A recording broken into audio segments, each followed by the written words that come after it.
সুপ্রিয় দর্শক, আপনাদেরকে আমন্ত্রণ জানাচ্ছি জুলাই গণঅভ্যুত্থান নিয়ে এক বিশেষ প্রতিবেদন দেখার জন্য।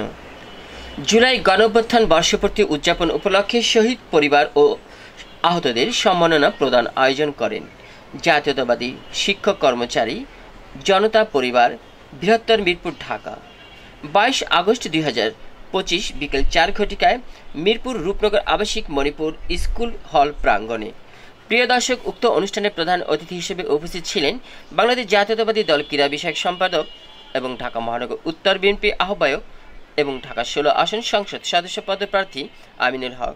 বিশেষ অতিথি হিসেবে উপস্থিত ছিলেন বাংলাদেশ জাতীয়তাবাদী যুবদল ভারপ্রাপ্ত সাধারণ সম্পাদক এবং ঢাকা 15 আসন সংসদ সদস্য পদপ্রার্থী শফিকুল ইসলাম মিন্টল এবং বিশেষ অতিথি হিসেবে উপস্থিত ছিলেন ঢাকা 14 আসন সংসদ সদস্য পদপ্রার্থী এবং দারুসালাম থানা বিএনপি আহ্বায়ক এস.এ. সিদ্দিক সাজু এবং অনুষ্ঠানটির সভাপতিত্বে ছিলেন ঢাকা মহানগর উত্তর মিরপুর থানা যুবদল সভাপতি এবং মণিপুর স্কুল প্রতিনিধি শাকিল মোল্লা এবং বিশেষ অতিথি হিসেবে আরও অন্যমান্য ব্যক্তিবর্গ ছিলেন। প্রিয় দর্শক, থাকবেন আমাদের সাথে অনুষ্ঠান জুড়ে। আমি ছিলাম আপনাদের সাথে শাহ আলম সম্রাট, reporter MCB TV, Dhaka Mirpur.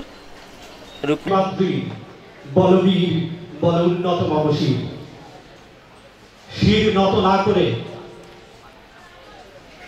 আমাদের ট্যাক্সে কিনা বুলেট যে ফ্যাসিবাদী হাসিনা সরকার আমাদের বুকে মারতে চেয়েছিল, মেরেছে, সেই বুলেটের সামনে যারা বুক উঁচু করে দিয়েছে, দাঁড়িয়েছে, তারাই আসলে প্রকৃত বীর, প্রকৃত মুক্তিযোদ্ধা। হ্যাঁ, অনুষ্ঠানের এই পর্যায়ে এই অনুষ্ঠান যাদের জন্য, সেই আহত কিংবা শহীদ পরিবারের পক্ষ থেকে বক্তব্য রাখবেন।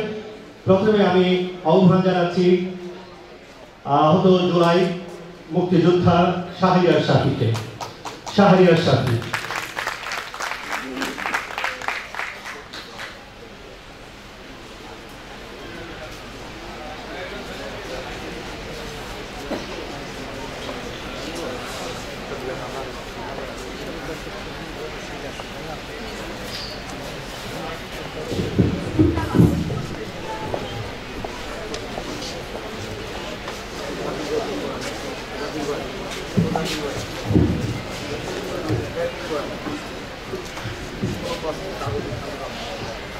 বিসমিল্লাহির রহমানির রহিম।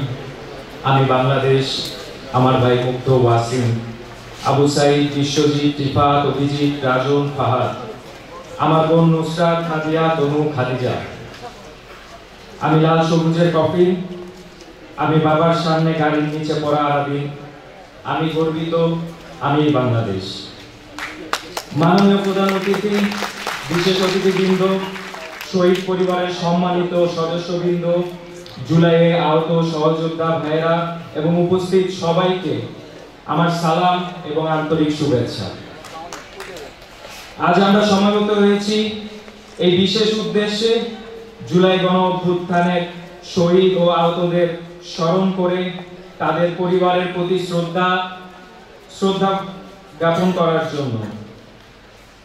জুলাই আন্দোলনে যেসব তরুণ তরুণী, শ্রমজীবী, শিক্ষার্থী, শিক্ষক নিজেদের জীবন উৎসর্গ করেছেন, তারা আমাদের পথ দেখিয়েছেন যে অন্যায়, দমন, পীড়ন আর অবিচারের বিরুদ্ধে সংগ্রাম করতে হবে, ত্যাগ স্বীকার করতেই হবে।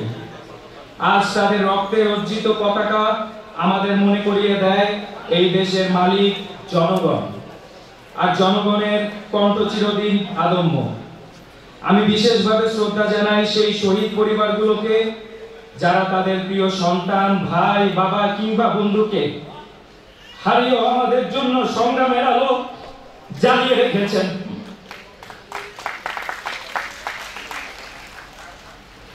আমরা আহতদের প্রতি কৃতজ্ঞ। আপনারা জীবনের ঝুঁকি নিয়ে যে সাহস দেখিয়েছেন, তা ইতিহাসে স্বর্ণাক্ষরে লেখা থাকবে। আমরা ভয় পাই না, আমরা শহীদ ওয়াসিমের উত্তরসূরি, আমরা আবু সাইদের উত্তরসূরি। সামনে অনেক বিপদ, অনেক ষড়যন্ত্র আছে। ঠিক যেভাবে 24শে জুলাই আমরা গুলির সামনে দাঁড়িয়ে এত ষড়যন্ত্র প্রতিহত করেছি, ভবিষ্যতেও আমরা পারবো। আমাদের মধ্যে ঐক্যবদ্ধ থাকতে হবে। ধন্যবাদ জানাই প্রধান অতিথি জনাব আমিনুল হক সাহেবকে, বিশেষ অতিথি শফিকুল হক মিল্টন সাহেবকে, আরেক বিশেষ অতিথি সিদ্দিক সাজু সাহেবকে সহ অনুষ্ঠানের সভাপতি শাকিল মোল্লা সহ আয়োজক জাতীয়তাবাদী শিক্ষক কর্মচারী জনতা পরিবার বৃহত্তর মিরপুরকে। সর্বশেষ একটা সত্যি কথা বলি, 13 মাস পার হয়ে গেছে প্রায়। এই আজকে আমার সাথে হয়তোবা আমার সহযোদ্ধা শহীদ পরিবারের একমত পোষণ করবেন, এই প্রথম 13 মাসে আমরা একটা স্টেজে বসার সুযোগ পেয়েছি। আমাদেরকে কেউ ফুল দিয়ে বরণ করেছে, আমাদেরকে কেউ সম্মান প্রদর্শন করেছে। আমরা রাজপথে কোনো শিশু রাজনৈতিক দল গঠনের জন্য যাই নাই, আমরা আমরা গিয়েছিলাম শুধুমাত্র সেই স্বৈরাচার নরপিশাচকে এই বাংলাদেশের মাটি থেকে বিদায় করার জন্য। কেউ যদি মনে করে আমাদের এই রক্তের বিনিময়ে তাদের রাজনৈতিক উদ্দেশ্য হাসিল করবে, তাহলে তারা এখনো স্বপ্নে আছে। চোখে পানি দেন, স্বপ্ন ভেঙে যাবে। মনে রাখবেন, আমরা আজকে নেমেছি দেশের যে কোনো ক্রান্তি লগ্নে আমরা আবারও নামবো। শরীরে রক্ত থাকুক অথবা পার্টি থাকুক বা না থাকুক, আবারও দেখা হবে, লড়াই হবে রাজপথে, স্লোগান হবে একসাথে। বাংলাদেশ জিন্দাবাদ। বেগম খালেদা জিয়া দীর্ঘায়ু কামনা করি। বাংলাদেশের সফল রাষ্ট্রপতি জিয়াউর রহমান অমর হোক। বাংলাদেশের রাষ্ট্রনায়ক তারেক রহমান বাংলাদেশে ফিরে আসুক বীরের বেশে। আসসালামু আলাইকুম। আশিক শাহরিয়ার সাফিকে ক্রেস্ট প্রদান করবেন জনাব মোহাম্মদ মোতাহার হোসেন, জনাব মোহাম্মদ মোতাহার হোসেন, এবং ওনাকে আর্থিক সহযোগিতা করবেন জনাব মোহাম্মদ শাকিল মোল্লা। জনাব মোহাম্মদ শাকিল মোল্লা। এই পর্যায়ে এই খালেক চ্যারিটি অর্গানাইজেশনের চেয়ারম্যানকে ক্রেস্ট প্রদান করবেন জনাব মোহাম্মদ শহীদুল ইসলাম। এই খালেক চ্যারিটি অর্গানাইজেশনের চেয়ারম্যানকে ক্রেস্ট প্রদান